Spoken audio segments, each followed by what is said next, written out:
எவ்வளவு வாங்குறீங்க? திமுக எவ்வளவு வாங்குறீங்க சொல்லுங்க.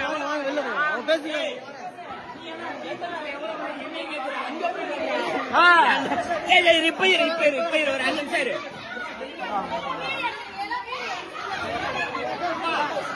நிமிஷம் எவ்வளவு சார் வாங்குறீங்க? கல்யாணத்துல வந்து நடக்குது சார். என்ன சார் பண்றீங்க? சண்டை போட்டு